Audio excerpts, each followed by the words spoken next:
ഈ മതവിശ്വാസത്തെപ്പറ്റിയും ദൈവത്തെപ്പറ്റിയുമൊക്കെ ഏറ്റവും കൂടുതൽ ചോദ്യങ്ങൾ നേരിടുന്നവരാണ് മുസ്ലിം മതവിശ്വാസികൾ. ഇനിയിപ്പോൾ ലോകം അവസാനിക്കാതെ ഒരു 1000 വർഷം കൂടെ ഇങ്ങനെ ജീവിക്കാൻ സാഹചര്യം ലഭിച്ച ആ കാലഘട്ടത്തിലെ മുസ്ലിങ്ങൾ എന്ത് ചോദ്യങ്ങളായിരിക്കും നേരിടുക എന്നൊന്ന് ചിന്തിച്ചു നോക്കുകയാണ്. കാലം പുരോഗമിക്കുകയല്ലേ, ജനങ്ങളും എല്ലാ മതങ്ങളും പുരോഗമിക്കുകയാണ്, ഇസ്ലാം മതവും പുരോഗമിക്കുകയാണ്, നിരീശ്വരവാദിയും പുരോഗമിക്കുന്നു, എക്സ് മുസ്ലിങ്ങളും ഒക്കെ പുരോഗമിക്കുന്നു. അങ്ങനെ പുരോഗമിച്ച് ലോകം അവസാനിക്കാതെ 1000-ഓളം വർഷം ജീവിച്ചു. ആ കാലഘട്ടത്തിലെ മുസ്ലിങ്ങൾ നേരിടുന്ന ചോദ്യങ്ങൾ എന്തൊക്കെയായിരിക്കും? അവർ അന്ന് ചോദിക്കുമായിരിക്കും, ഇതാ നോക്കൂ, ഇഷ്ടമുള്ള ഏതൊരു പ്രായഭേദമന്യേ എല്ലാവർക്കും വിവാഹം കഴിക്കാൻ കഴിയുന്ന ഈ കാലഘട്ടത്തിൽ നിങ്ങളുടെ പ്രവാചകൻ ശൈശവ വിവാഹം നടത്തിയിട്ട് പോലും നിങ്ങൾ എന്തുകൊണ്ട് ശൈശവ വിവാഹം ചെയ്യുന്നില്ല? എല്ലാവരും നോക്കുക, തങ്ങളുടെ മാതാപിതാക്കളെ ഒരു പരിധിയിൽ കഴിയുമ്പോൾ വീട്ടിൽ ബുദ്ധിമുട്ട് തോന്നുന്നു, അതുകൊണ്ട് തന്നെ അവരെ എല്ലാവരും അനാഥാലയത്തിൽ കൊണ്ടു ചെന്നാക്കുന്നു.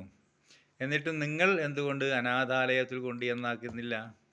നോക്കുക, മയക്കുമരുന്ന് നിയമവിധേയമാണ്. മദ്യവും മയക്കുമരുന്നും വ്യഭിചാരവും ഒക്കെ നിയമവിധേയമാണ്.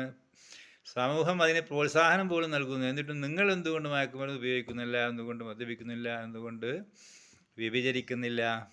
നോക്കുക, എല്ലാ ഭാര്യമാരും എല്ലാ ഭർത്താക്കന്മാരും അങ്ങോട്ടും ഇങ്ങോട്ടും ഒക്കെ സഹവാസത്തിൽ ജീവിക്കുന്നു. പലരും അവിടെ പോകുന്നു, ഇവിടെ പോകുന്നു, പലരും ബോയ് ഫ്രണ്ടും ഗേൾ ഫ്രണ്ടും ഒക്കെയാണ്. നിങ്ങൾ എന്തുകൊണ്ട് നിങ്ങളുടെ ഭാര്യയെ നിങ്ങളുടെ വീടിനകത്ത് വെച്ച് പൂട്ടി ജീവിക്കുന്നു? ഇങ്ങനെയുള്ള ചോദ്യങ്ങളായിരിക്കും ആ കാലഘട്ടത്തിൽ ഇസ്ലാം മത സമൂഹം നേരിടുക എന്ന് രസകരമാണ്.